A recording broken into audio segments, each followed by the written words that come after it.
यस्य स्मरणमात्रेण बन्धनाः विमुच्यते। नमः तस्मै विष्णवे प्रभविष्णवे। स्वामिन् त्वदीयो चरणाब्जकेसरो सुशोभितो रात्तनखावलिकुलैः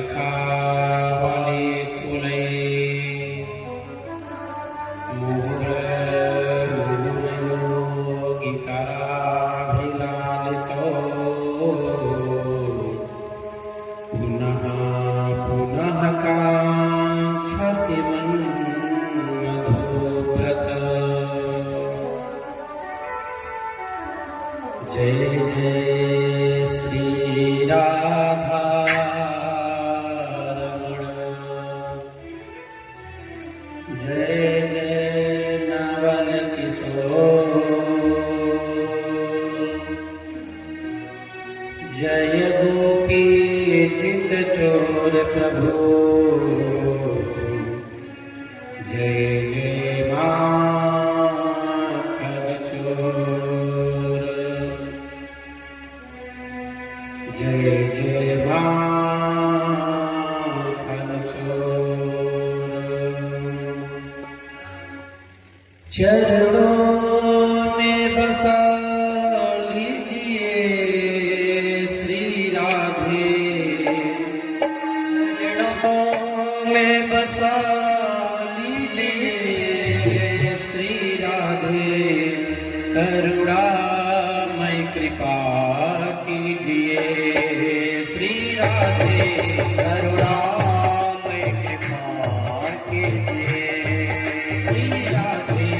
करुणामय कृपा कीजिए श्री राधे। करुणामय कृपा कीजिए।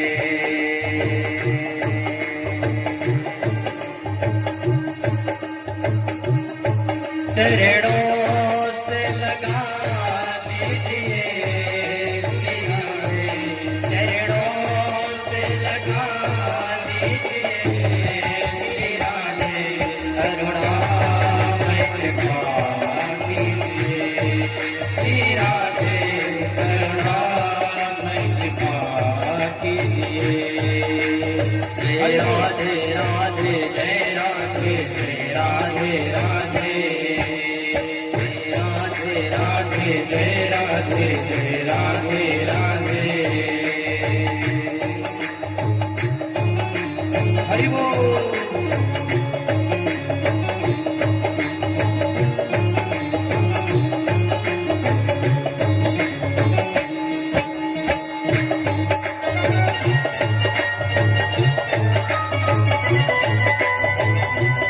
श्री राम।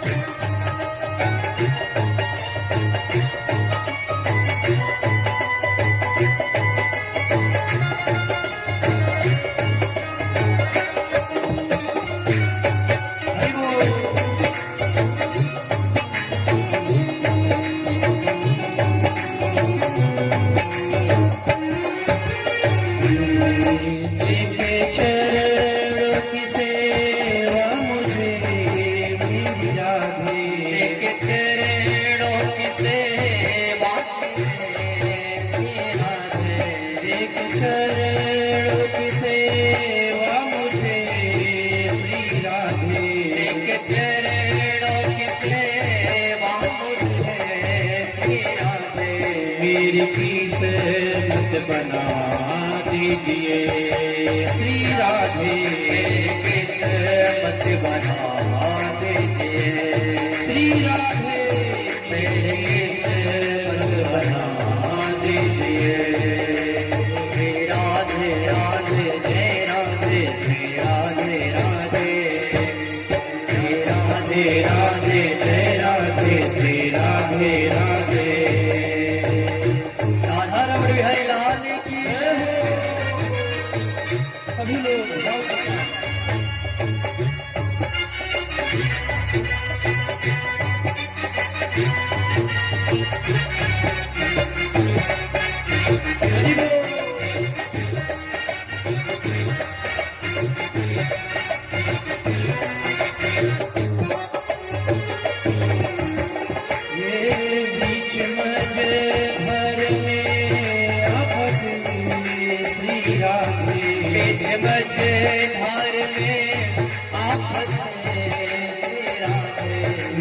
समझ धर में आँख से श्री राधे समझ धार में आँख से श्री राधे पर नैया लगा दीजिए श्री राधे और नैया लगा दीजिए राधे मैं कृपा कीजिए मेरी राधे करुणा में कृपा कीजिए मेरी राधे करुणा मैं कृपा कीजिए मेरी राधे करुणा में कृपा कीजिए मेरी राधे चरणों से लगा लीजिए श्री राधे चरणों से लगा लीजिए श्री राधे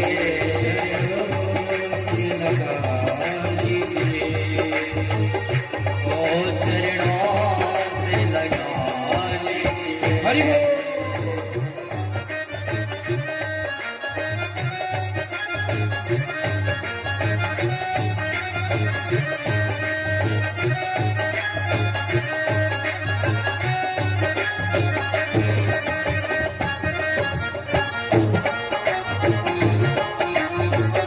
श्री राधे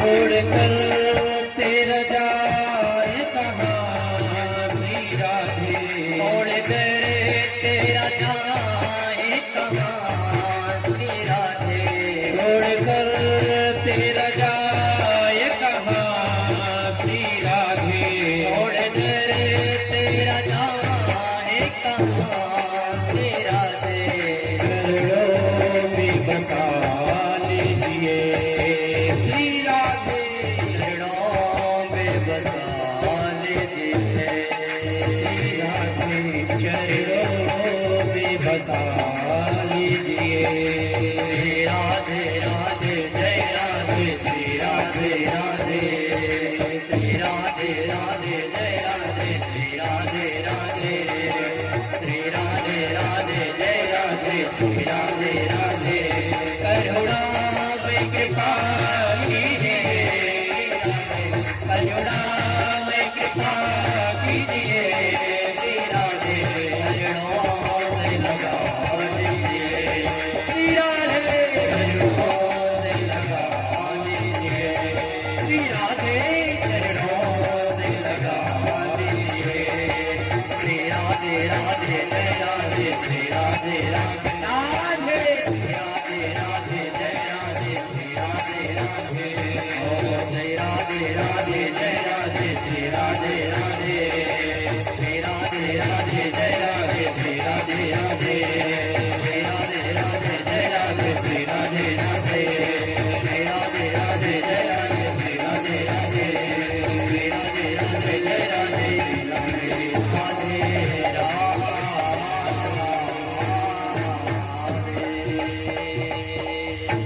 बोल लक्ष्मी नारायण भगवान की जय हो सद्गुरुदेव भगवान की जय हो भागवत भगवान की जय हो सप्ताह ज्ञान यज्ञ की जय हो श्री दुर्गा दास महाराज की जय हो जय जय श्री राधे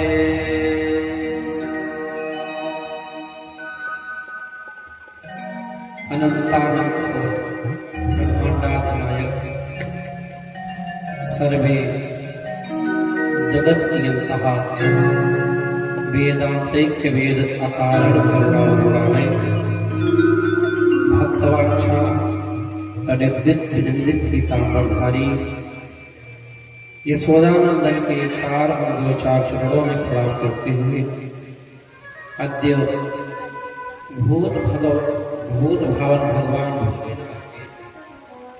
श्री चरणों में प्रणाम करते हुए श्री स्वामी ब्रह्मस जी महाराज के श्री चरणों में प्रणाम करते हुए ग्राम देवता, स्थान देवता, नगर देवता, माता पिता गुरुदेव भगवान को प्रणाम करते हुए अत्यंत जिन पावन संत के समाधि स्थली पर बैठकर हम समस्त भक्त भगवान की मंगलमय कथा का आवाहन कर रहे से संत श्री दुर्गादास जी महाराज को प्रणाम करते हुए अत्यंत श्रीमद् भागवत सप्ताह ज्ञान यज्ञ के 6वें दिवस में दूर दूर से भगवान की मंगलमयी अमृतमयी कथा को श्रवण करने हेतु पधारी हुई सती, साध्वी, मदालसा, गार्गी, अरुंधति के चरित्रों को अनुप्राणित करने वाली माताओं एवं बहनों, बाल गोपाल, समस्त श्रोता के आत्मा में बैठे हुए परमात्मा को व्यास दृष्टि से बारंबार प्रणाम करते हुए आपके जिला सुल्तानपुर आलिंग क्षेत्र के अंतर्गत दुर्गादास जी महाराज के पावन मंदिर प्रांगण में आयोजित श्रीमद् भागवत सप्ताह ज्ञान यज्ञ के मुख्य यजमान श्री विजय बहादुर सिंह जी शपथनी जो परीक्षित पद को सुशोभित कर रहे हैं, आज दैनिक यजमान के कार्य को आपने संपन्न किया। आइए हम सब ऋष परंपरा का अनुपालन करते हुए भगवान की मंगल में कथा में प्रवेश करते हैं। तदपूर्व मन और वाणी को पवित्र करेंगे,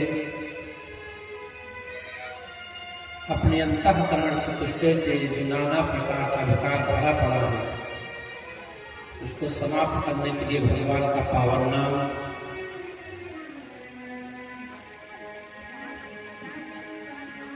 भगवान का यह जो नाम है औषध, क्या और भगवान स्वयं वैद्य है। भगवान वैद्य है और भगवान के द्वारा निकली हुई गंगा जी औषध, जिनका सेवन करने मात्र से व्यक्ति का कल्याण हो जाता है। संतों ने बताया शरीरे जर्जरी भूत्वा व्याधिग्रस्त कलेवरे जहन भी औषधि तोयम वैद्यो नारायण हरि। जब शरीर वृद्धावस्था को जाने लगे तो किसकी शरण में चलना चाहिए? भगवान आपके वैद्य हैं। वैद्यो नारायण, स्वयं नारायण वैद्य माता गंगा को आप लगाने वाला, सब पीने वाला। जैसे टॉनिक डॉक्टर 3 प्रकार की दवा लिखते हैं, एक पीने वाली, एक खाने वाली और एक लगाने वाली। वैसे ही भगवान के नाम में भी है, पीने वाली दवा अलग है। कहीं महाराज पिएगी क्या? पीने वाला नहीं है। निगम कल्पितरोर्गलितं फलम सुख मुखादमृता द्रव संयुतम। तो क्या करेंगे? पीबत भागवतम रसमालयम मुहुरहो रसिका भुवि भावुका। जीवन व्याध से घिरा हुआ है। इदम शरीरम सत्संग जर्जरो। 100 अर्थान से जर्जर है या शरीर, तो होता इसका देख रेख कौन करेगा? होता ही भगवान नारायण रूपी वैद्य। भागवत जी को पीजिए, हाँ, और भागवत जी को आप गंगा जी को भी पीजिए। लगाने वाली दवा 10वें स्कंद के पहले अध्याय में कहा गया निवृत्त तरसई रूप गीयमानी भवो सखो श्रोत्र मनोभिरामा। भव सागर से पार करने वाला जो दवा है, भवो सखी श्रोत्र मनोभिरामा, यह भगवान की मंगलमयी कथा है। तो इसके शरण में आने के बाद व्यक्ति का जीवन शुभ है। तदपूर्व हम लोग भगवान की मंगलमय कथा को श्रवण करें, उससे पूर्व सभी लोग भाव और श्रद्धा के साथ भगवान का पावन नाम उच्चारण करेंगे। उसके बाद भगवान की मंगलमय लीला कथा को हम लोग श्रवण करेंगे। क्या? श्रीमन्नारायण नारायण नारायण, श्रीमन्नारायण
लक्ष्मी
नारायण नारायण नारायण, लक्ष्मी नारायण नारायण नारायण, लक्ष्मी नारायण नारायण नारायण, लक्ष्मी नारायण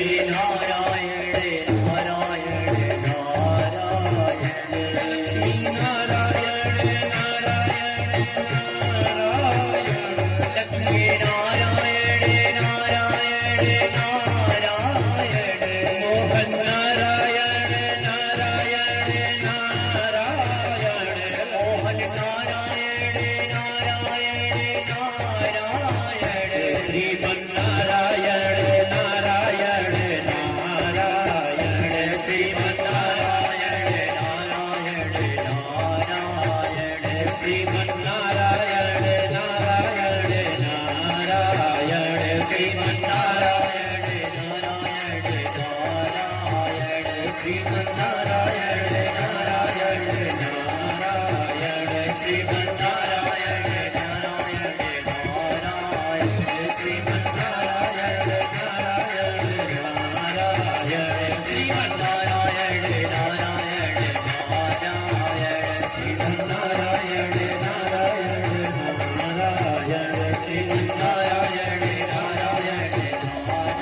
लक्ष्मी नारायण भगवान की जय हो।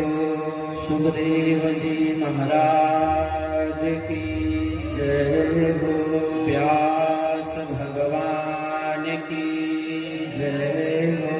ग्राम देवता की जय हो। श्री दुर्गा दास जी महाराज की जय हो। जय जय श्री राधे। गणं सांवर्तकं नाम मेघानां चान्तकारिणाम् इन्द्रः प्रचोदयत् क्रुद्धो वाक्यं चाहेस मन्युतः।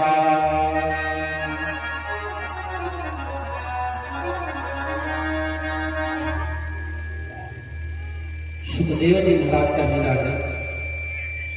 कल की कथा में हम सब ने ठाकुर जी के मंदिर में कथा में श्रवण किया गोवर्धन लीला की कथा। गोवर्धन लीला की कथा श्रवण कराते हुए सुखदेव जी महाराज राजा परीक्षित को बताया गया। वर्षों से चली आ रही परंपरा को भगवान ने बंद करवा दिया। प्रतिवर्ष गोवर्धन नारायण का इंद्र का पूजन ब्रजवासी करते थे, लेकिन भगवान ने कहा पिताजी अब हम लोग मिलकर गोवर्धन नारायण का पूजन करेंगे, क्योंकि गोवर्धन जी की तलाटी पर गोवर्धन जी के पास में जाकर हमारी गायें हरी हरी घास चरती हैं, हमको अन्न फल इत्यादि की प्राप्ति भी गोवर्धन जी की तलाटी से मिलता है।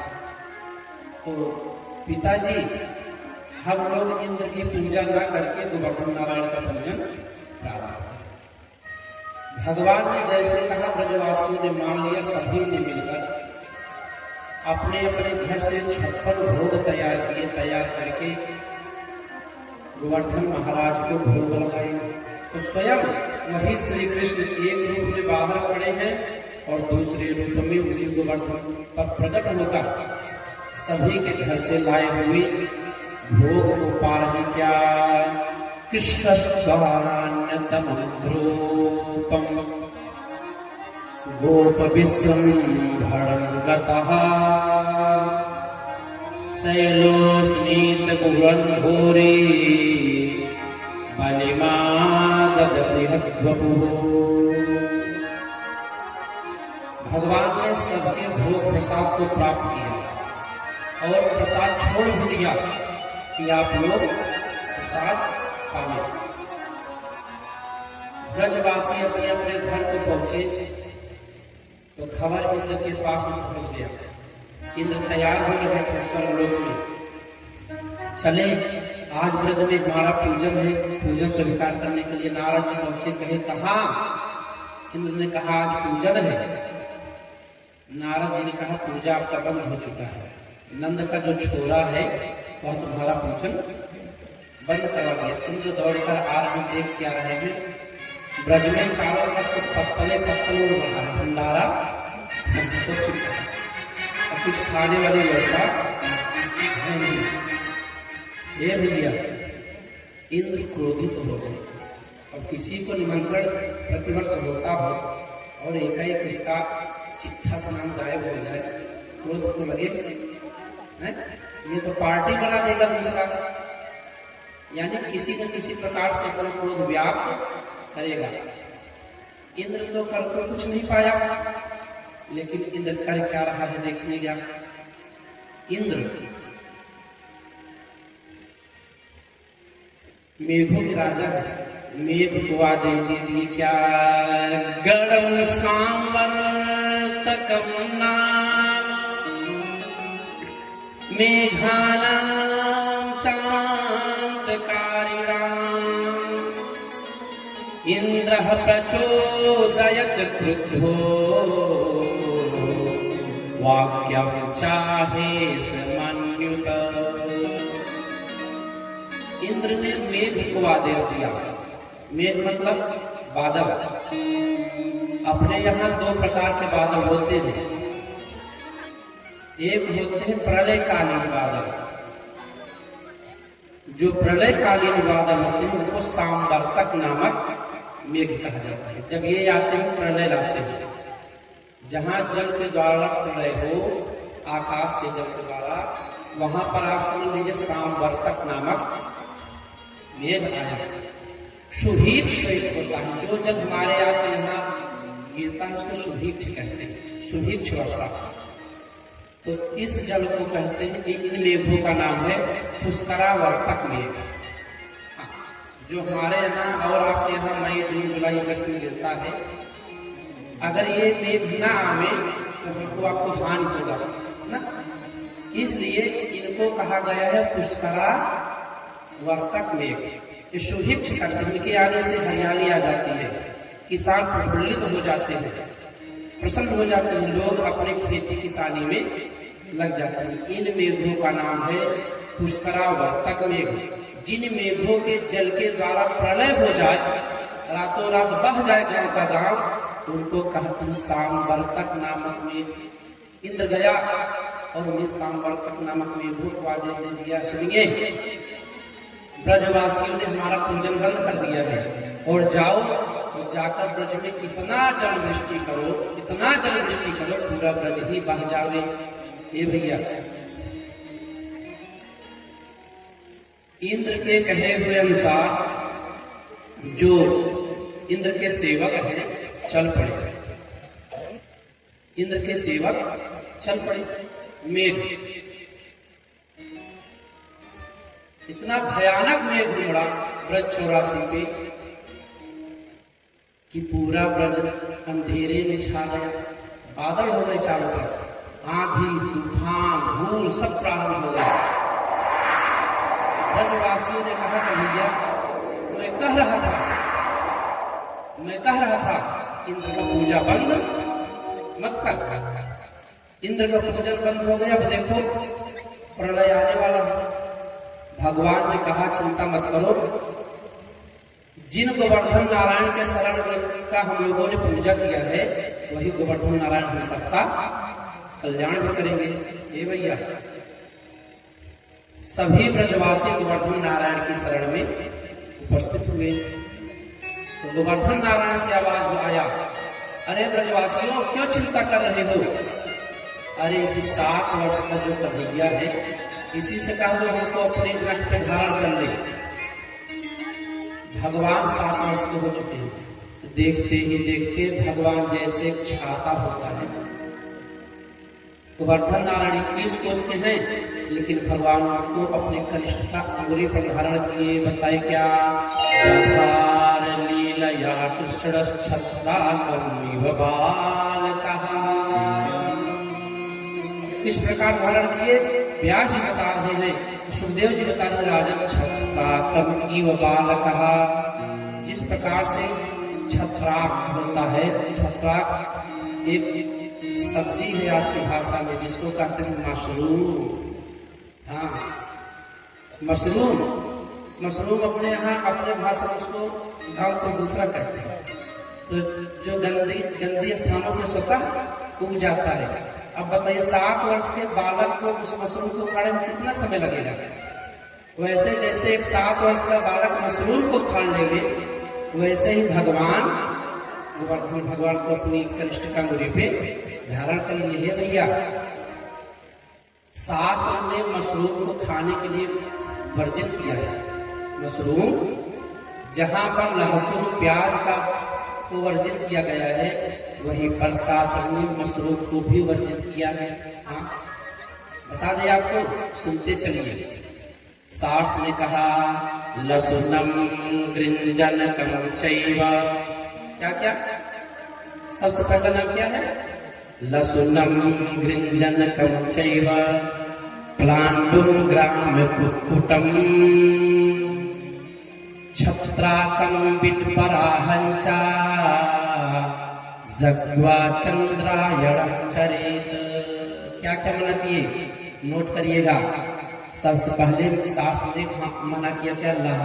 लसुनम गृंजनकम, गाजर जिसका हलवा बना बना के व्रत में खाया जाता है ना, शास्त्र ने उस गाजर को भी मना किया है कि व्रत में गाजर खाने से व्रत आपका तामसी है।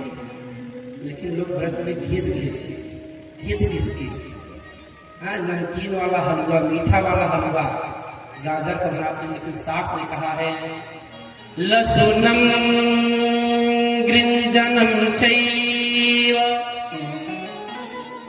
प्लांडुम ग्राम कुक्कुटम छत्राकम विपराहंचा सग्वा चंद्रायणम चरे। और क्या बताए? पहला लहसुन नहीं खाना, दूसरा बताए गाजर का हलवा नहीं खाना, तीसरा बताए क्या प्लांडुम प्याज नहीं खाना है, ग्राम कुक्कुटम गांव वाला जो मुर्गा होता है जो सुबह प्रातः काल बोलता है वो मुर्गा नहीं खाना चाहिए। जो मांसाहारी हैं राक्षस प्रवृत्ति के लोग ग्राम कुक्कुट को खाने के लिए शास्त्र ने मना किया है। ग्राम कुक्कुटम बताए छत्राकम विपराहंचा जद्वा चंद्रायणम चरेत।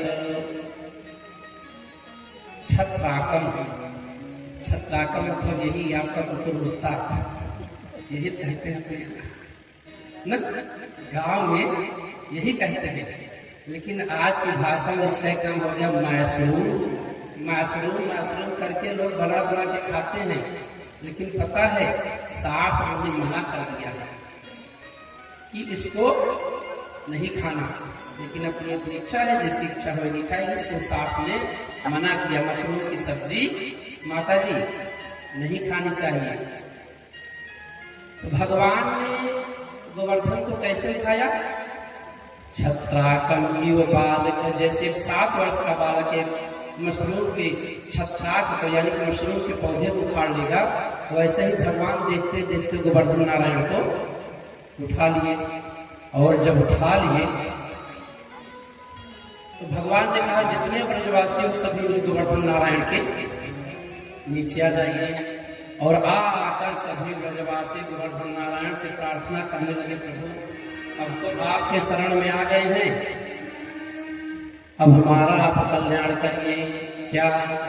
गोवर्धन गिरधारी जी, गोवर्धन गिरधारी जी सुधि लेना हमारी। गोवर्धन गिरधारी जी सुधि लेना हमारी, लेना हमारी सुधि लेना हमारी, लेना हमारी सुधि लेना हमारी, लेना हमारी सुधि लेना हमारी, लेना हमारी सुधि लेना हमारी। गोवर्धन गिरधारी जी सुधि लेना हमारी, गोवर्धन गिरधारी जी सुधि लेना हमारी।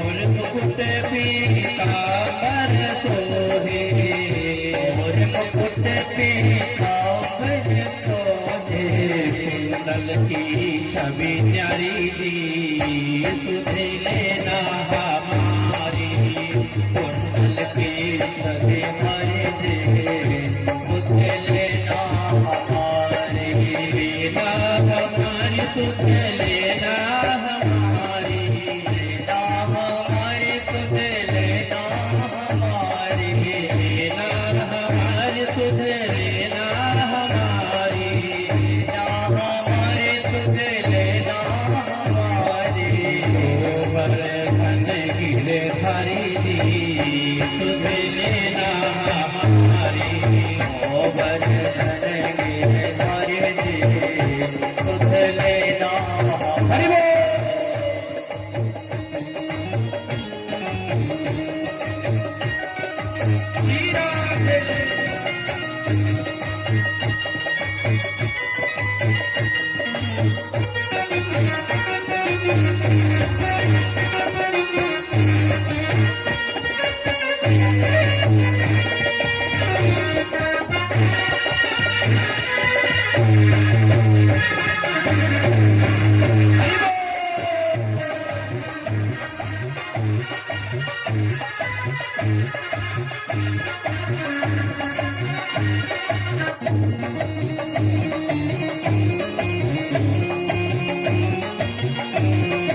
पुकारे, सभा द्रौपदी पुकारे, भरी सभा में द्रौपदी पुकारे, हरे सभा में द्रौपदी पुकारे, रखना लाज हमारी जी, सुध लेना हमारी, रखना लाज हमारी जी, सुध लेना हमारी, लेना हमारी सुध लेना हमारी, लेना हमारी सुध लेना हमारी, लेना हमारी सुध लेना हमारी, लेना हमारी सुध लेना हमारी, गोवर्धन गिरधारी जी, सुध लेना हमारी, गोवर्धन गिरधारी जी, सुध लेना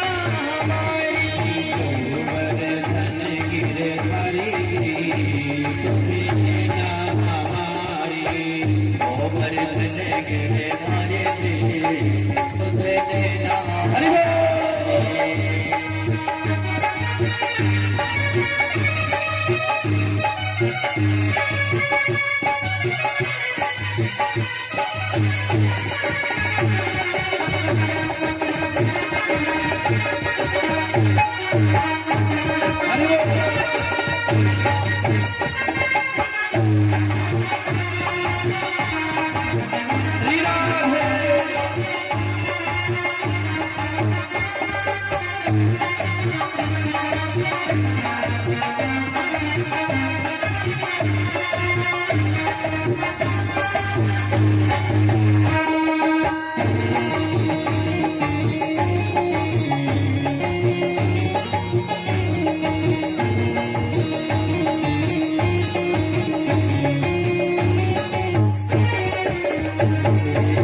तुम बिन हमारी कौन खबर ले, तुम बिन हमारी कौन खबर ले, तुम बिन हमारी कौन खबर ले, तुम बिन हमारी कौन खबर ले, मेरी बांके बिहारी जी, सुध लेना हमारी, मेरे बांके बिहारी जी, सुध लेना हमारी, मेरे बांके बिहारी जी, सुध लेना हमारी, मेरे बांके बिहारी जी, सुध लेना हमारी, मेरे बांके बिहारी जी, सुध लेना हमारी, मेरे बांके बिहारी जी, सुध लेना हमारी।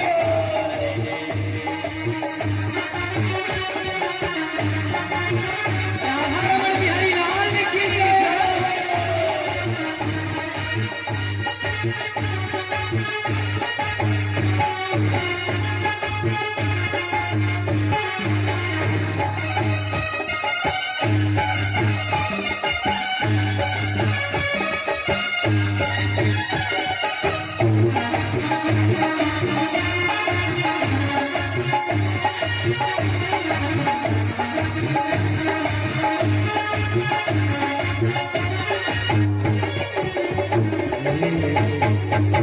वीर के प्रभु गिरधर नागर, धन के प्रभु गिरधर नागर, वीर के प्रभु गिरधर नागर, वीरा के प्रभु गिरधर नागर, गिरधर नागर, गिरधर नागर, गिरधर नागर, गिरधर नागर, वीर के प्रभु गिरधर नागर, वीरा के प्रभु गिरधर नागर, संतन के हितकारी जी, सुध लेना हमारी, संतन के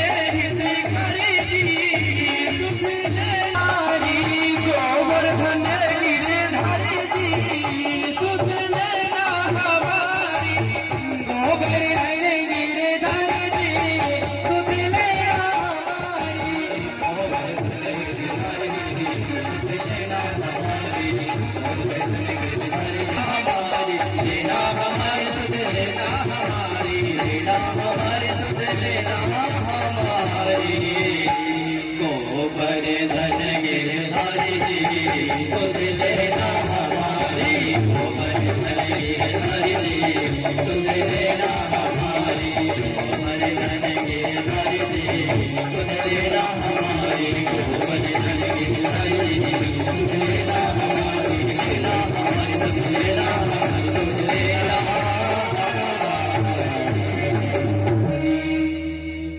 बोलिए गोवर्धन नारायण भगवान की जय। श्री भागवत भगवान की जय।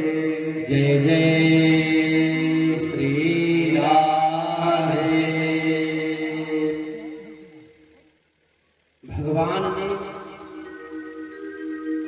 छत्राक की तरह उस गोवर्धन भगवान को धारण किया। गोवर्धन भगवान को जब भगवान उठाए, गोवर्धन के नीचे गड्ढा हो गया, गिर गर्तम। तो भगवान ने कहा जितने ब्रजवासी हो सभी इसी के नीचे आ जाओ। ब्रजवासी आ गए गोवर्धन भगवान के नीचे।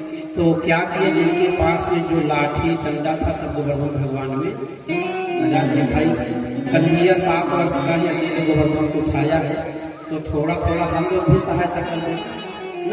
कोई भार थोड़ा थोड़ा सहायता सभी लोग करने बढ़ जाएगा। तो सभी अपना अपना लाठी डंडा जो कुछ उनके पास था सभी गोवर्धन भगवान में लगा दिए। क्या वीक्ष्य माणो दधावत्रिं सप्ताहं चलत्पदा। भगवान ने 7 दिन और 7 रात गोवर्धन भगवान को उठाया। माता यशोदा का पुत्र वात्सल्य हुआ, अरे गोकु मेरा पुत्र कन्हैया छोटा सा नेक छोड़ो, आज 7 दिन से गोवर्धन उठायो है। अरे आप लोग कुछ देर पकड़ो, इसको आराम मिल जावे।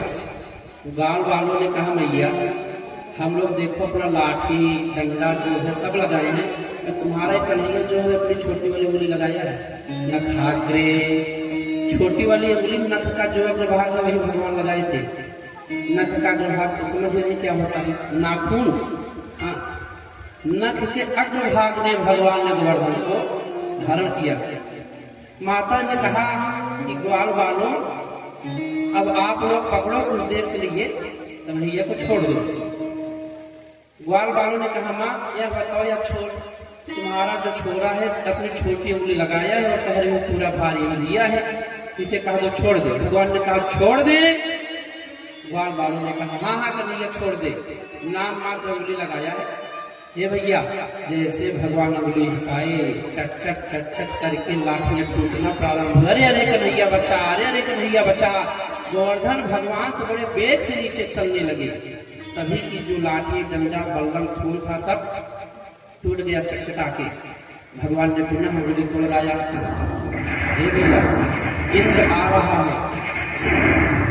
इंद्र आज 7 दिन हो गए। इंद्र के मन में आया चलिए देखें वृंदावन का दशा क्या हुआ है। 7 दिन तक सांवर्तक नामक मेघ ने जल वृष्टि किया है। इनका भार जो था हाथी सूढ़ के बराबर है। जहां पर गिर रहा है पूरा गड्ढा। आ रहे हैं इंद्र ब्रज की बिगड़ी हुई स्थिति को देखने। तो देख क्या रहे हैं, ब्रज 84 में तो धूल उड़ रहा है। हाँ धूल उड़ रहा है। तो बताए जल गया कहाँ? तो संतों ने बताया जल कहीं नहीं गया, जल जमीन तक आया ही नहीं। सब जल ऊपर ऊपर खत्म हो गया। तो कैसे खत्म हो गया? संतों ने कहा भगवान का चक्र जो था जिसका नाम है सुदर्शन, भगवान के चक्र में 1000 अरे हैं। 1000 अरे, अरे मतलब वही धार जो कटा रहता है। 1000 अरे भगवान के चक्र में है। इसलिए भगवान के चक्र का नाम है, एक नाम है सहस्रार, 1000 अरे जिसमें उसको कहते हैं सहस्रार। जब इंद्र के बादल मेघ वर्षा करने लगे तो भगवान का सहस्रार चक्र 84 पर घूमने लगा। इतने वेग से घूम रहा है कि सूर्य के समान ताप हो गया है। कैसे? जैसे सूर्य भगवान जलते हैं वैसे भगवान का चक्र जल रहा है। क्या बताए? अस्फुर सहस्रार शिखा तीव्रम सुदर्शनम भास्कर कोटि तुल्यम। किसके समान है भगवान का सुदर्शन? भास्कर कोटि तुल्यम। जैसे भगवान सूर्य गर्म रहते हैं, वैसे ही भगवान का जो चक्र है वह भी गर्म हो चुका है नाचते नाचते। तो हो क्या रहा है? अस्फुरा दिशा प्राण विनाश विष्णुम चक्रम सदा हम शरणम प्रपद्ये। वही सहस्रार भगवान सुदर्शन आकर व्रत 84 पे घूमने लगे। इतने तेज में है, इतना तेज है कि जो सांवर्तक नामक मेघ का जल गिर रहा है सब उसी चक्र पर ही जल के नष्ट हो जा रहा है। आप महाराज यह कैसे? तो आपकी भाषा में बता दे, में आपकी भाषा में बताएं तो आप जब रोटी बना के तावा नीचे रखती हैं, उस पे जब जल डालिए तो जल बचता नहीं, जल स्वतः ही जल जाता है। वैसे ही इंद्र के मेघों के द्वारा गिराया गया जो जल था सब भगवान सहस्रार खत्म कर दे रहे हैं। बार बार गिरा रहा है, देख रहा है दौड़ के मेघों को।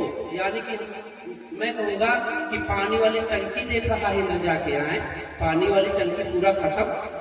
इतना जल वृष्टि हो गया कि इतने में तो प्रलय आ जाना था, लेकिन व्रत 84 में धूल उड़ रहा है। दौड़ कर आता है वृंदावन, देख रहा है तो धूल उड़ रहा है, फिर दौड़ के जाता है पानी वाली टंकी देख रहा है तो उसमें जल ही नहीं है। दौड़ रहा है, बार बार दौड़ रहा है। नारद ने देखा, नारद ने कहा रे नादान इंद्र क्या कर रहा है?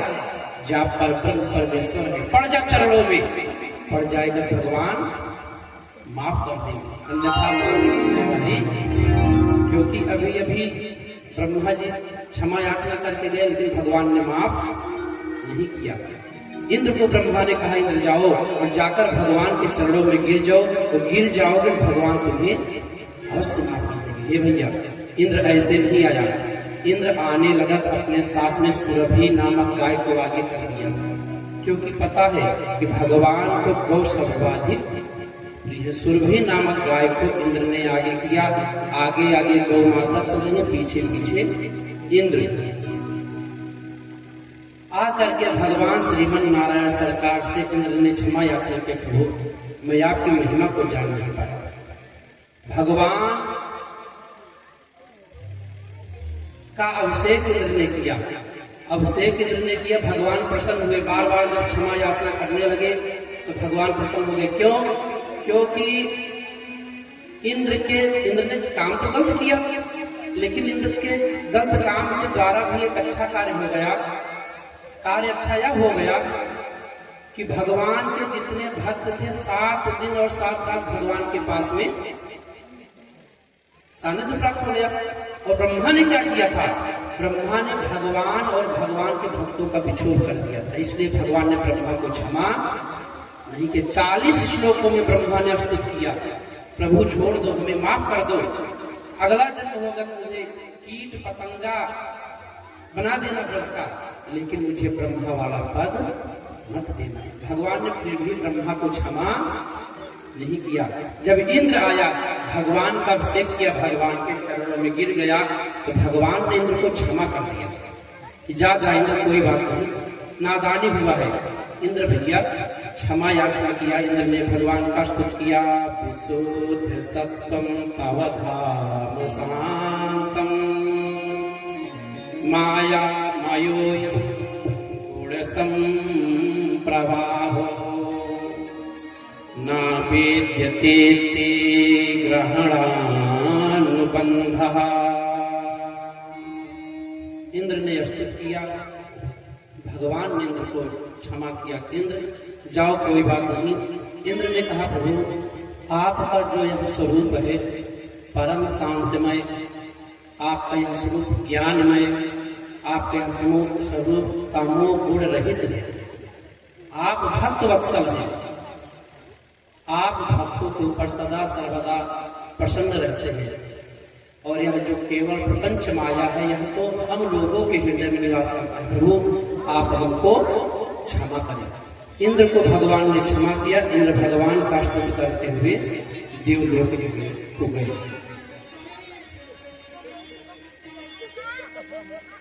दसवीं को यह हुआ और दूसरे दिन थी एकादशी।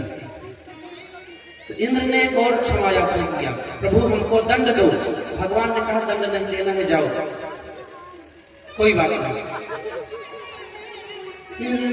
इंद्र ने कहा नहीं नहीं प्रभु हमको दंड दो। तो भगवान ने कहा जाओ प्रतिवर्ष इसी तिथि पे आकर गोवर्धन भगवान का परिक्रमा करना। तब से इसी तिथि पर आकर परिक्रमा करना। दूसरे दिन पड़ गया एकादशी। एकादशी के दिन नंद बाबा एकादशी की और एकादशी करने के बाद प्रातः काल का समय हुआ। और प्रातः काल ही नंद बाबा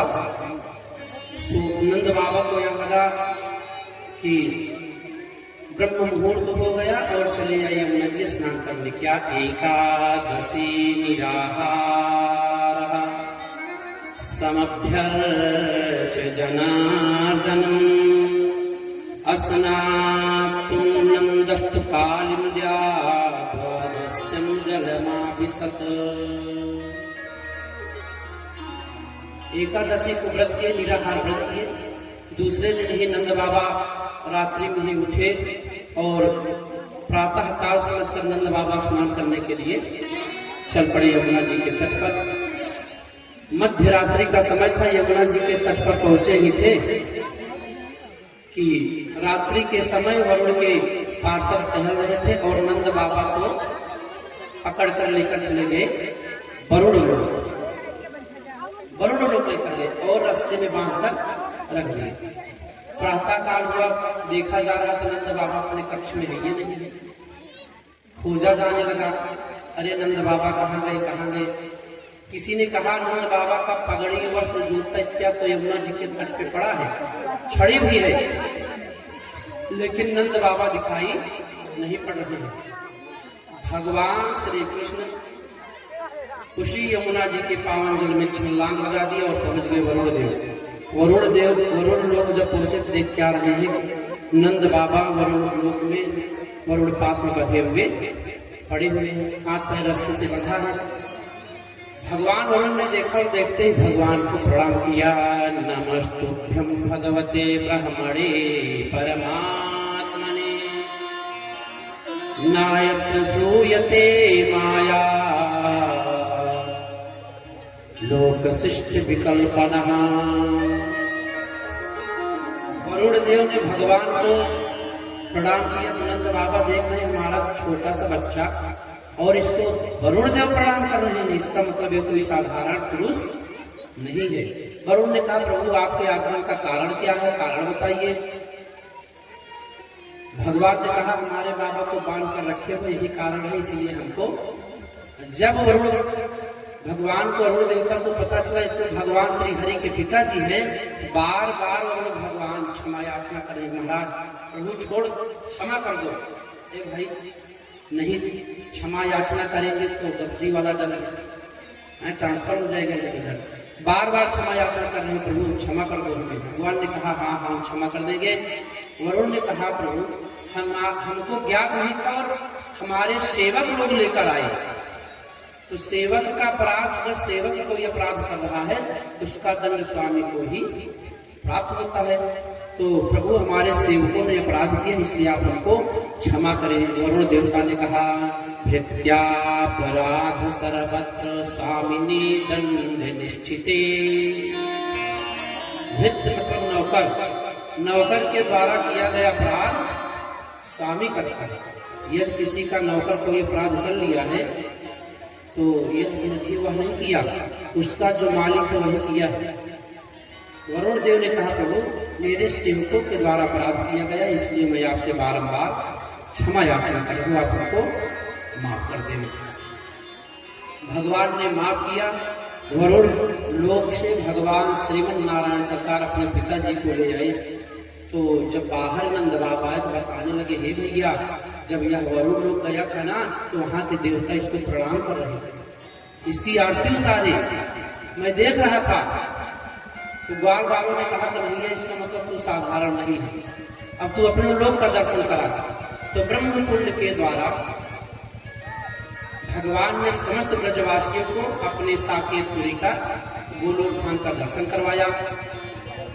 तो एक ब्रह्म कुंड भगवान ने कहा इसी में से लोग कूद जाओ, जो उस कुंड में कूदता वो डायरेक्ट भगवान को गोलोक धाम पहुंच जाता। देख क्या रहे हैं गोलोक धाम में क्या हो रहा है कि जैसे कन्हैया ब्रज में है वैसे एक कन्हैया वहां पर उपस्थित है। ब्रजवासी जैसे वृंदावन में करते थे, जहां मन कहे वहीं चले जावे, वैसे ही भगवान के वैकुंठ लोक में गोलोक में जाना चाहे तो सेवकों ने रोक दिया, न आप आगे नहीं जा सकते। ग्वाल वालों ने कहा अरे मेरा कन्हैया उधर है। सेवकों ने कहा तुम्हारा वृंदावन नहीं, ये भगवान का गोलोक है, यहाँ पर नियम है कौन कहाँ तक जा सकता है, इसलिए अब इससे आगे आप नहीं जा सकते। ग्वाल वालों ने कहा कन्हैया इससे बढ़िया तो अपना वृंदावन है कि कन्हैया के साथ खेल रहे हैं, घूम रहे हैं, गलती कर रहे हैं, कान भी मेट रहे हैं, और यहाँ पे तो आगे ही नहीं जाने दे रहे हैं। ग्वाल वालों ने कहा कन्हैया बलवा हमको तुम्हारा गोलोक धाम नहीं देखना, अब हमको हमारे ब्रज में ले चले जाओ। पुनः उसी ब्रह्म कुंड के द्वारा ही भगवान वापस आ गए। इसके बाद भगवान ने बहुत सुंदर लीला किया। भगवान गोचारण करते हैं, गोचारण कर रहे हैं। गोचारण के मध्य में एक दिन भगवान ने कहा मित्रों अब कल आप सभी लोग अपने अपने घर से भोजन लेके आना। दोपहर में सभी लोग भोजन ले आना, हम लोग भूखे रखते हैं और सभी लोग भोजन लाएंगे। सबने कहा हाँ हाँ हम भोजन लाएंगे। ये भैया उसी में भगवान का एक मित्र है जिसका नाम है श्रीदामा, सुदामा नहीं, इनका नाम है श्रीदामा। भागवत जी में लिखा गया श्रीदामा मित्र सांडिल्य ऋषि का पुत्र है, बहुत गरीब है। भगवान ने कहा जो भोजन लाओगे तुम लोग कल वही भोजन मैं भी करूंगा, इसलिए सभी को भोजन लेके आना है। ये भैया श्रीदामा घर पे गया और अपनी माता से कहा माँ कन्हैया ने कहा है कि कल सभी लोग अपने घर से भोजन लाना और जो भोजन लाओगे वही भोजन मैं करूंगा। भगवान भी अपने घर से भोजन लिए और जितने भी भगवान के भक्त थे सब अपने अपने घर से भोजन ले आए। सांडिल्य ऋषि गरीब में बहुत अच्छा भोजन तो नहीं था, लेकिन बासी मट्ठा और रोटी श्रीदामा ने दिया। उसी बासी मट्ठे में ही भगवान ने श्रीदामा ने अपनी रोटी भिगो दिया। दोपहर मध्यकाल हुआ, मध्याह्न का समय हुआ। भगवान ने सबसे पहले अपना भोजन निकाला और सभी को बांट दिया। भगवान ने कहा मित्रों आप लोग भोजन करो, मैं अपनी गैया को देखकर आता हूँ। कहाँ चले गए? भगवान चले गए गौचारण गाय को देखने के लिए, और इधर भगवान के जितने मित्र थे सभी भोजन करना प्रारंभ किए। तो भगवान आ रहे हैं, भगवान आ रहे हैं, तो अब भगवान भी खाना प्रारंभ किए। अपना भोजन सबको करा चुके हैं तो भगवान भी प्रारंभ किए। एक एक ग्रास ले रहे हैं, सबसे एक एक और भोजन भगवान सबसे खा रहे हैं। एक एक खावेंगे तो सब का खा भी लेंगे और मेरा पेट भी भर जाएगा, इसलिए भगवान एक एक ग्रास भोजन सही से ले रहे हैं। श्री रामा सोच रहे कन्हैया सबका भोजन तो मित्र बहुत अच्छा है, लेकिन मेरा जो भोजन है यह तो 2 दिन का बासी मट्ठा है। यदि तू पहले खा लेता उसके बाद अच्छा भोजन पाता, प्रसाद तब तो ठीक था, लेकिन सबसे लास्ट में मैं बैठा हूँ, अगर इसको तू बाद में खाएगा तो तुम्हारे मुंह की स्वाद बिगड़ जाएगा। श्रीदामा सबसे पीछे बैठा, भगवान एक एक ग्रास लेते हुए आ रहे हैं। श्रीदामा के पास पहुंच रहे हैं तो देख क्या रहे हैं कि श्रीदामा एक ही बार में पूरा मट्ठा अपने मुख में डाल दिया। तो जब एक ही बार में डालने लगा तो उसके मुख से मट्ठा और रोटी जो मीज के रखा था शान के सब बहने लगा। भगवान दौड़े, अरे अरे श्रीदामा तू हमको भोजन नहीं कराएगा क्या? तो भगवान भैया उसके मुख से जो मट्ठा दोनों तरफ से मुख से गिर रहा था, वही मट्ठा भगवान चाटने लगे। अरे अरे सीतामा, इतना सुंदर भोजन और तुम मुझे बिना खिलाए खा रहा था।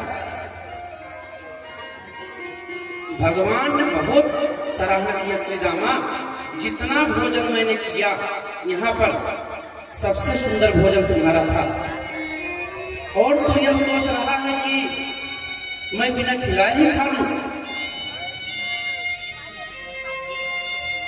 भगवान ने श्री दामा के 2 दिन बासी मट्ठे को भी खाया और खाकर यह बताया कि श्री दामा तुम्हारा भोजन बहुत अच्छा था। किसी ने पूछा, भगवान तुमको आज तक सबसे अच्छा भोजन कहाँ मिला? तो भगवान ने कहा, 3 स्थान पर। सबसे पहले जीवन में हमको भोजन मिला कहाँ? सबरी का पनीर, जो एक एक बेर सब्जी ने हमको खिलाया, वैसा स्वाद मुझको राम अवतार में कहीं प्राप्त नहीं हुआ।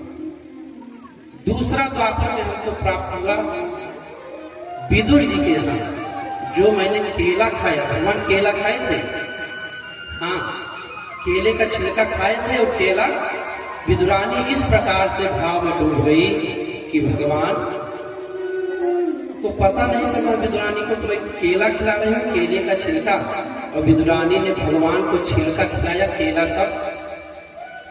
जब विदुर जी आए तो देख रहे, अरे विदुरानी कर क्या रही है?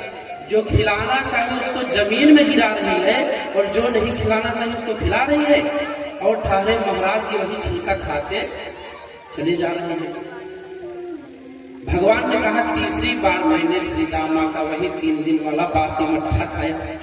दुनिया वालों, जो स्वाद भगवान ने बताया कि उस मट्ठे, उस छिलके और उस बेर में था, आज तक मेरा पेट कभी भरा नहीं। मैंने 3 बार मैं तृप्त हुआ हूं।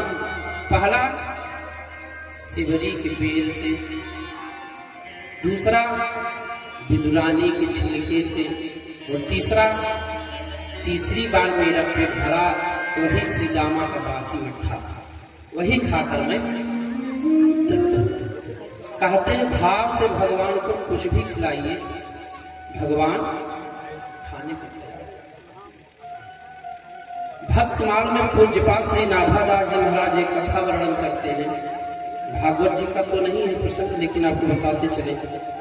पूज्यपाद नाभादास जी कलयुग के एक संत हुए, जिन्होंने एक ग्रंथ का रचना किया, नाम रखा भक्त। उसमें नाभादास जी ने भक्तों की लीला का वर्णन किया, भगवान का नहीं। जो भगवान के भक्त थे उन्हीं का लीला गुणानुवाद नाभादास जी ने अपने उस भक्तमाल में किया। तो भक्तमाल में नाभादास जी एक बाल विधवा की कथा का वर्णन करते हैं। क्या? एक बाल विधवा है, नाम है कर्माबाई। कर्माबाई है, नाम है कर्माबाई, बाल विधवा है। घर में बाबा जी हैं, राजस्थान की रहने वाले, और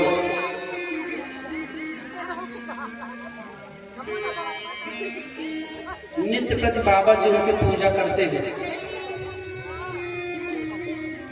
तो कर्माबाई देखते हैं बाबा जी पूजा करते हैं।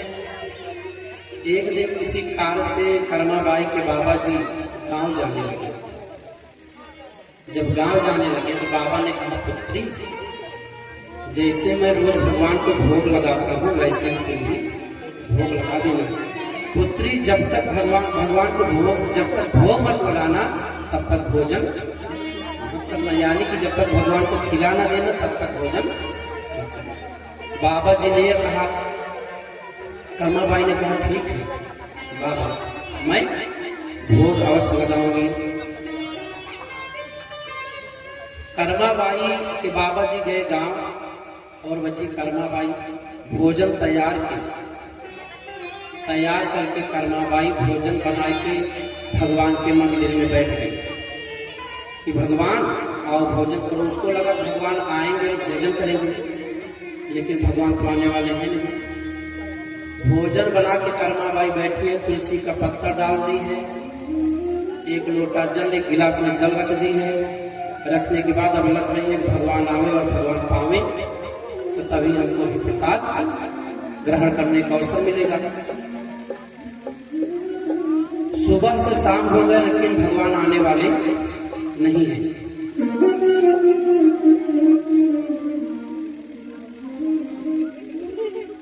और कर्मा बाई बनाई क्या है? कर्मा बाई उस दिन बनाई थी खिचड़ी। खिचड़ी का भोग लगा है और घी भी रख दी है कटोरी करके। भगवान आए और खाएं। सुबह से शाम होने लगा लेकिन भगवान आए नहीं। तो कर्मा बाई सोच रही है जिनके कारण हम भी भूखे पड़े हुए हैं। राजस्थान में गाया, संतों ने गाया क्या? थाली भर कर लायो खिचड़ो।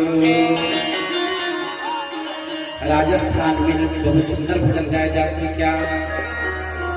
थाली भर कर लायो खिचड़ो, ऊपर की बाटली, जीवो महरा श्याम घड़े, जी मावे बेटी जानती। जीवो महरा श्याम घड़े, जी मावे बेटी जानती। थाली भर के लायो खिचड़ो, ऊपर की बाटली, थाली भर के लायो खिचड़ो, ऊपर की बाटली, जीवो महरा श्याम घड़े, जी मावे बेटी जानती। जीवो महरा श्याम घड़े, जी मावे बेटी जानती।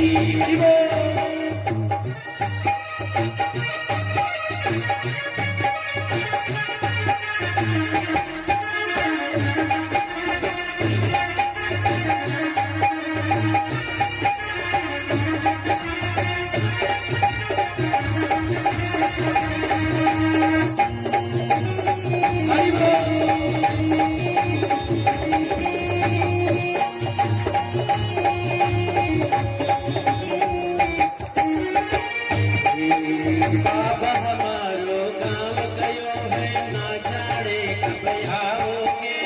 आप हमारो गाँव गयो है, ना जाने कब आओगे। बाबा हमारो गाँव गयो है, ना जाने कब आवेगो। बाबा हमारो गाँव गयो है, ना जाने कब आओगे। भूखे भरोसे बैठ सावला, भूखे ही रह जाओगे। भूखे भरोसे बैठो रहो, भूखो ही रह जाओगे। कर्मा बाई का क्या रहा कि भगवान अगर आप यह सोच रहे हैं कि हमारे बाबा जी आएंगे ना, वो खिलाएंगे, वो आने वाले वो गाँव चले गए, उनके भरोसे मत बैठिए। अगर खाना है तो मेरे हाथ से ही खाना पड़ेगा। बाबा जी लौटने वाले नहीं क्या? बाबा हमारो गाँव गयो है, ना जाने कब आवेगो। बाबा हमारो गाँव गयो है, ना जाने कब आवेगो। भूखे भरोसे बैठ सांवला, भूखे ही रह जावेगो। भूखे भरोसे बैठ सांवला, भूखे ही रह जावेगो। आज जिमाऊं तन कीचड़ हो, आज जिमाऊं तन कीचड़, डालना बड़ी छाछ की। क्या बताए? आज जिमाऊं तन कीचड़, डालना बड़ी छाछ की। जीमो महरा श्याम घड़े, जी मावे बेटी जानकी। जीमो महरा श्याम घड़े, जी मावे बेटी जानकी। हरि बोल।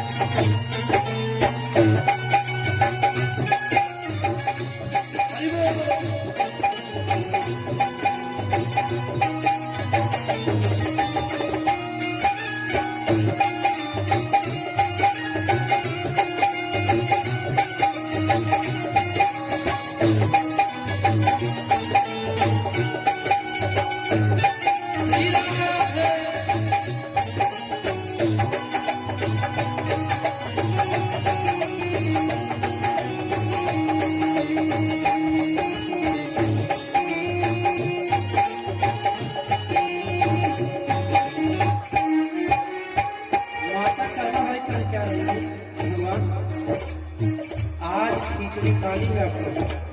आज अगर आप सोच रहे हो कुछ मिलेगा, आज खिचड़ी के अलावा कुछ मिलेगा नहीं। आज आपको खिचड़ी खाना है और कल मैं आपको राबड़ी खिला दूंगी, लेकिन आज आपको खिचड़ी में ही संतोष करना पड़ेगा। क्या बार बार मंदिर में जड़ती, बार बार पट खोलती, बार बार मंदिर में जड़ती, बार बार पट खोलती, बार बार मंदिर में जड़ती, बार बार मैं खोलती, बार बार मंदिर में जड़ती, बार बार मैं खोलती, कैया को नीच में मोहन करड़े करड़े बोलती, या कोई नीचे मेरे मोहन करने बोलती तुझी में तो जद मैं जीऊं, तुझी में तो जद मैं जीऊं, मानू न कोई रात की, जीवो महाराज श्याम धड़े जीवावे बेटी जाट की, जीवो मारो श्याम धड़े जीवावे बेटी जाट की, जीवो महाराज श्याम धड़े जीवावे बेटी जाट की। जीवो मारो श्याम धड़े जीवावे बेटी जाट हरि बोल।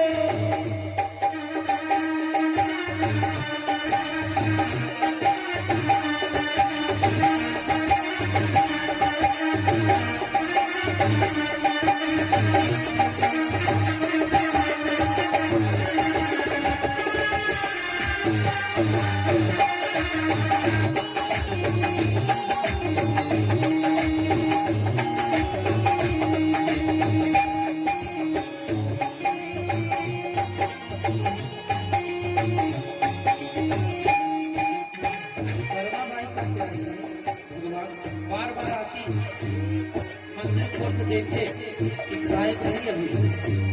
अरे भूत, यदि आप जब तक खाओगे तब तक मैं खाने वाली, आपके खाने के बाद ही हमको बाबा जी का आदेश है कि जब तक भगवान को भोग खवा न देना तब तक पुत्री खाना मत। तो बार बार दौड़ दौड़ के मंदिर में आवे, किवाड़ा खोले और देखिए कि भगवान खाए नहीं, लेकिन खिचड़ी वैसे कैसे खा गया।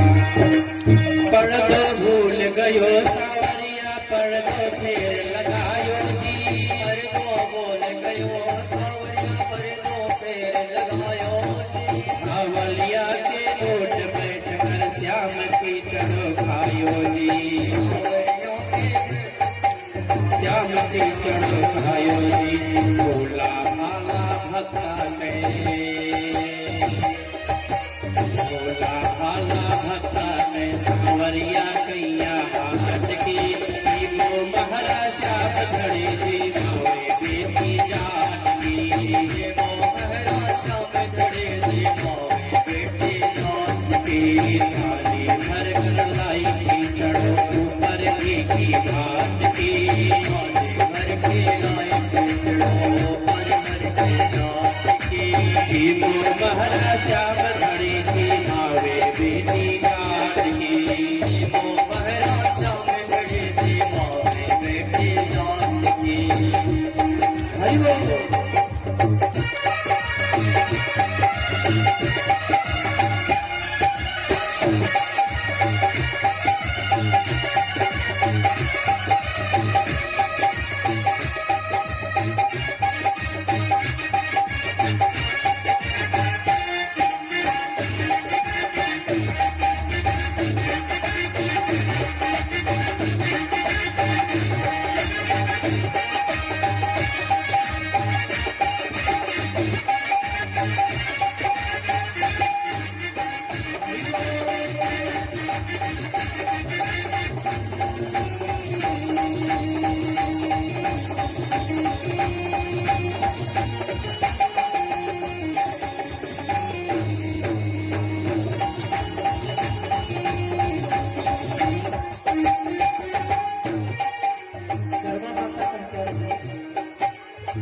अच्छा, हमको पता चल गया, आप क्यों नहीं खा रहे हो? हमारे बाबा आप जब भोजन करते थे तो पर्दा लगा देते थे, हमने पर्दा लगाना भूल गए भैया, तो पर्दा नहीं था उस दिन। तो कर्मा बाई ने क्या किया, कर्मा बाई ने अपने घाघरे का पर्दा लगा दिया, घाघरा उठाकर अपनी आंखों के सामने कर दिया, भगवान मैं देख नहीं रही हूँ, अब आप खा लो। तो वही अपने घाघरे का पर्दा किया तो भगवान को प्रकट हो जाना पड़ा।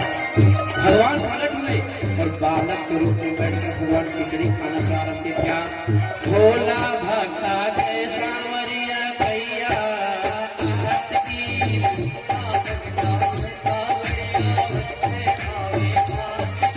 भक्ति हो तो कर्मा जैसी सांवरिया घर आवे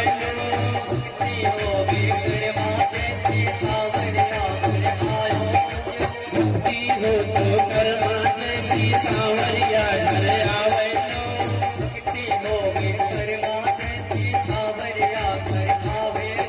भक्त प्रभु का दर्शन करके हर्ष हर्ष गुण गावे प्रभु का दर्शन करके हर्ष हर्ष गुण गावे।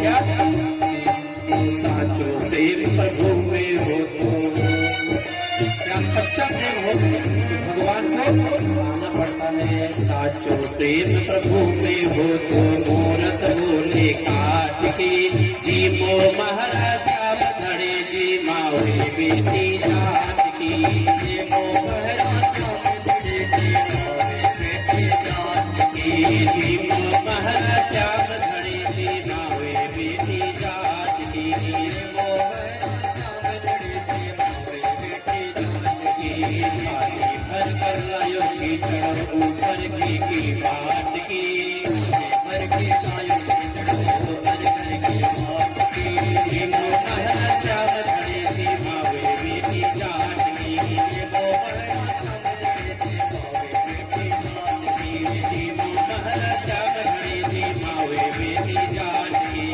मो महाराज धड़े जी मावे बेटी जात की मो महाराज धड़े जी मावे बेटी जात की मो महाराज धड़े जी मावे बेटी जात की मो महाराज धड़े जी मावे बेटी जात की मो महाराज धड़े जी मावे बेटी जात की मो महाराज धड़े जी मावे बेटी जात की।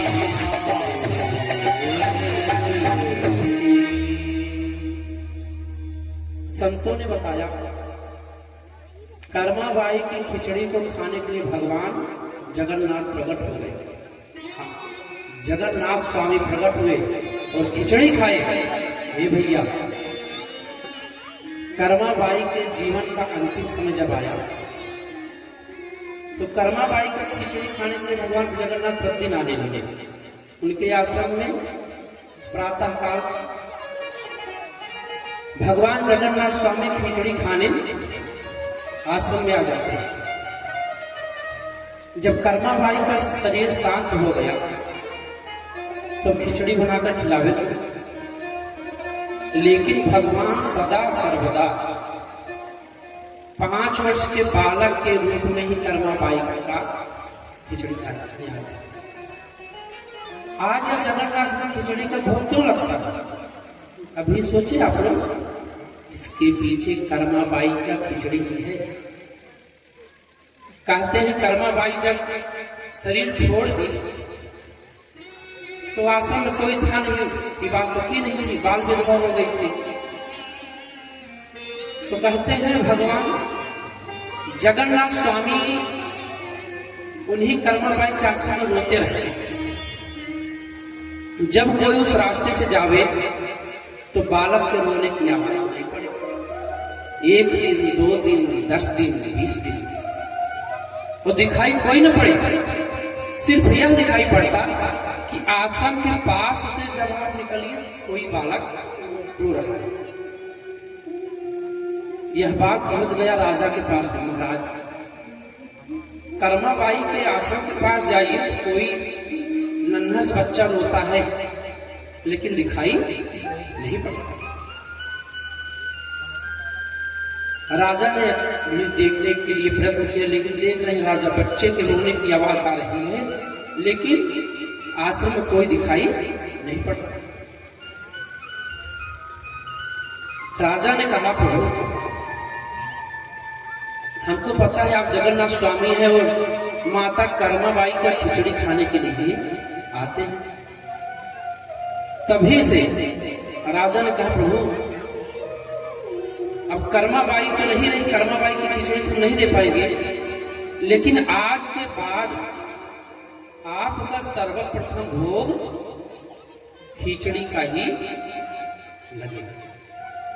तब से आज तक भगवान को खिचड़ी का ही भोग लगता है। यह खिचड़ी की प्रथा बहुत पहले नहीं है, इसी कलयुग की घटना है। माता कर्मा की खिचड़ी को खाते खाते भगवान, जब कर्माबाई चली गई तो रोने लगे, तो नियम बन गया कर्माबाई तो नहीं है लेकिन भगवान को खिचड़ी वाला भोग अवश्य लगेगा। तो कहते हैं भाव के साथ भगवान को कुछ भी खिलाइए, भगवान उसको प्राप्त कर लेते हैं। क्योंकि संतों ने बताया है, भाव का भूखा हूं मैं। भगवान चाहते क्या है?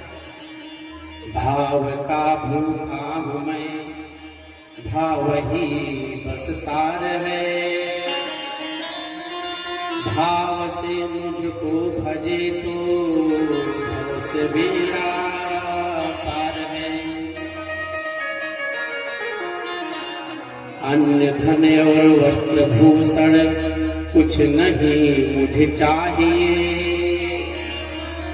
आप हो जाए मेरा बस पूर्ण यह सत्कार है। हम सब परमात्मा के पुत्र हैं, हम सब परमात्मा के संतान हैं और हमारा आपका भी संतान होता है। हम आप अपने 5 वर्ष के बच्चे को लेकर मेला जावे, या 5 वर्ष का हमारा बच्चा हो, 7 वर्ष का गांव में मेला लगा हो, हम आपसे कहें पिताजी हमको 5 रुपए दे दीजिए, मेला देखने जाना है। आप अपने बच्चे को 5 रुपए दिए, बच्चा मेला गया, इधर उधर का कोई वस्तु सामग्री ना लेकर 5 रुपए को आप फल लेकर आया। 5 रुपए का फल लेकर आया और उस बच्चे को पता है कि यह 5 रुपए मेरे पिताजी ने हमको दिया है, और वह फल हाथ में लिया और ले आकर आपसे कहे, पिताजी यह 5 रुपया आपका था और आपके दिए गए पैसे से ही मैंने यह फल खरीदा है, इसलिए इस फल पर सर्वप्रथम आपका ही अधिकार है। हमको तो लग रहा है कोई नालायक पिता ही होगा जो उस बच्चे के फल को उठाकर खा लेगा, अन्यथा जो भी पिता होगा यही कहेगा, पुत्र तू मुझको पूछ लिया, जब मुझे दे दिया यह समझ में पा लिया। यह हमारे और आपका नियम है। तो वह जगत पिता क्या सोचता है? जगत पिता हमसे आपसे कभी कामना नहीं करता कि आप हमको कुछ दो। परम पिता परमेश्वर जगत पिता जगदीश यही चाहते हैं कि भाव के साथ हमको सिर्फ जो कुछ तुम्हारे पास धन दौलत की आवश्यकता नहीं है, भाव का भूखा हूं मैं, बस भाव ही एक सार है। भाव से मुझको भजे तो भव से बेड़ा पार है। अन्न धन और वस्त्र भूषण कुछ नहीं मुझे चाहिए। आप हो जाओ मेरा बस पूर्ण यह सत्कार है। भगवान कहते हैं कि पुत्र तू मेरा है और मुझको स्वीकार कर ले। भाव बिन कुछ दे, भाव बिन कुछ भी वो दे डाले तो मैं लेता नहीं। मन में देने की इच्छा नहीं है लेकिन ऊपर ऊपर से दे रहे हैं। भगवान कहते हैं तब मैं लेने वाला। भाव तो है नहीं लेकिन दिखावे में कर रहा है, प्रभु यह ले जाओ वह ले जाओ। बाजार गया फल लाने तो 2 तरह का फल रखा है, एक 50 रुपए किलो, एक 100 रुपए किलो। 50 रुपए किलो वाला फल थोड़ा सड़ा है, तो दुकानदार ने कहा यह 50 वाला सड़ा है, थोड़ा सस्ते में है, और ये 100 वाला है, अच्छा है। तो हम कहेंगे यही 50 वाला दे दो, भोग भी तो लगना है। तो भगवान कहते हैं इसको मैं लेने वाला नहीं हूँ। भाव से भाव बिन कुछ भी वो दे डाले तो मैं लेता नहीं लूंगा। भाव से एक फूल दे तो वो मुझे स्वीकार है। भाव के साथ, भक्ति के साथ यदि कुछ हमको दे रहे पुत्र, वह चाहे जो भी हो, तुम्हारे पास कुछ देने लायक नहीं है तो तुम अपना पाप हमें दे दो। आज अपना पाप हमको दोगे तो मैं उसे स्वीकार कर दूंगा। लेकिन भाव से लो, बिना भाव के तुम करोड़ों लाखों की संपत्ति प्रदान कर रहे हो तो हमें लेने वाला नहीं। भगवान कहते हैं भाव से सुनी पुकारे मैं कभी सुनता नहीं। भाव से पूरित रही करती मुझे लाचार है। दुर्योधन बहुत पुकारा, दुर्योधन गया, सबसे पहले पहुंचा भगवान के पास और कहा प्रभु सबसे पहले मैं आया हूं।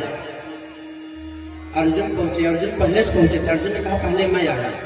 भगवान ने कहा ठीक है।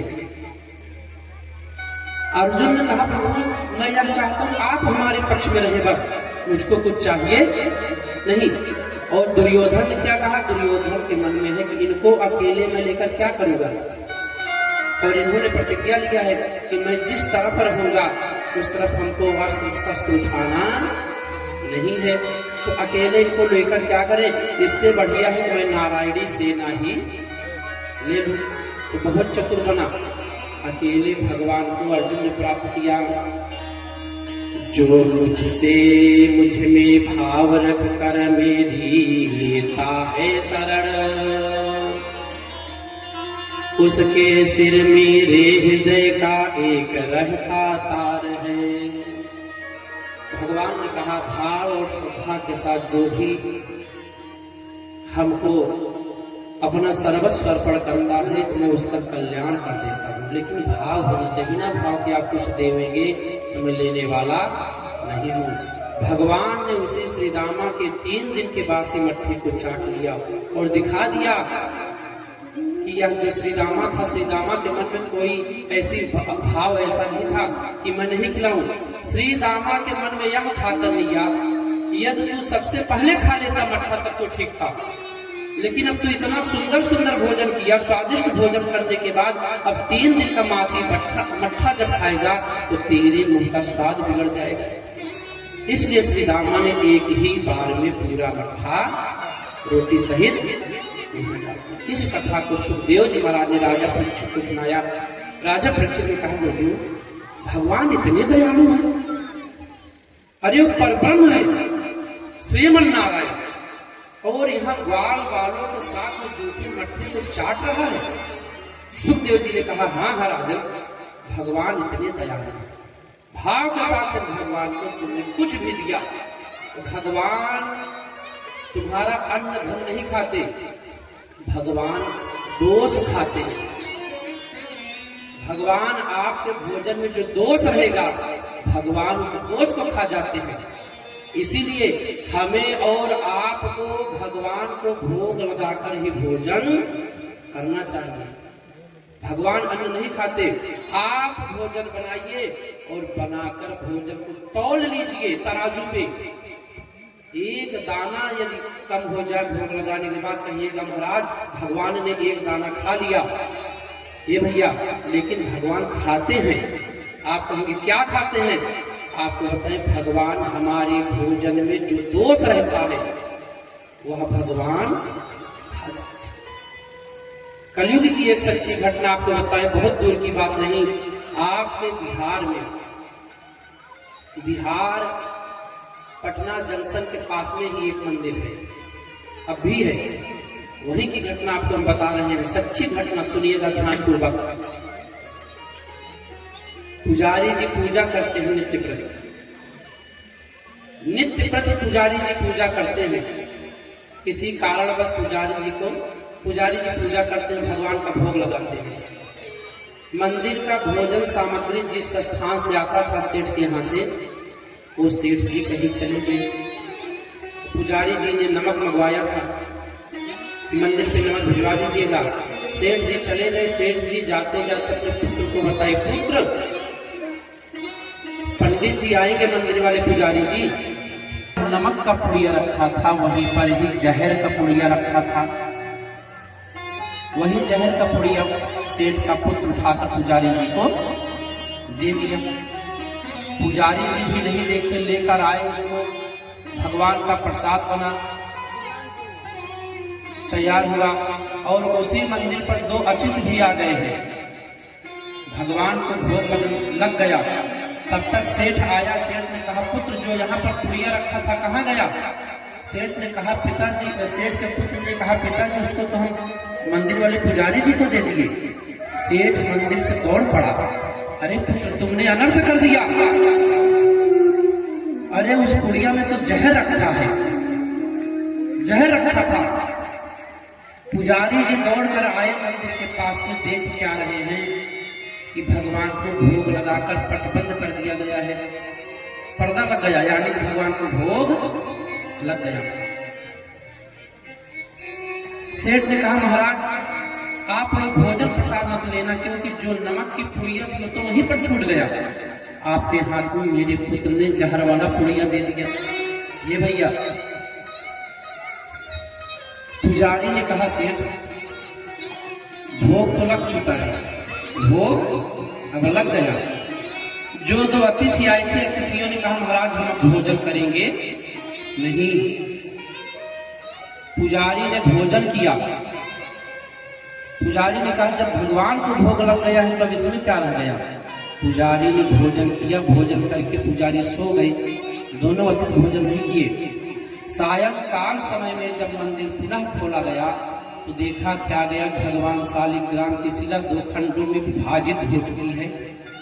तो भगवान हमारा आपका अन्न नहीं खाते, भगवान खाते हैं दोष। जो हमारे आपके भोजन में दोष रहता है उसी को भगवान खा जाते हैं। इसीलिए कहते हैं कि भगवान को भोग लगाने के बाद ही प्रसाद ग्रहण करना चाहिए।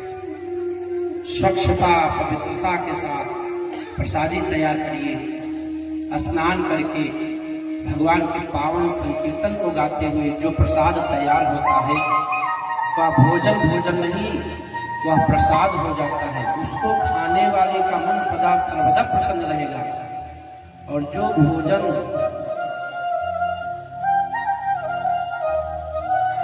बिना स्नान के कलह कलेश के साथ तैयार किया जाता है, उसको खाने से विकार उत्पन्न हो जाता है। घर में भोजन बनाओ प्रसन्नता के साथ, पवित्रता के साथ, और भगवान को भोग लगाओ तुलसी पत्र डालकर। भोग प्रसाद कम भी नहीं होगा और भगवान को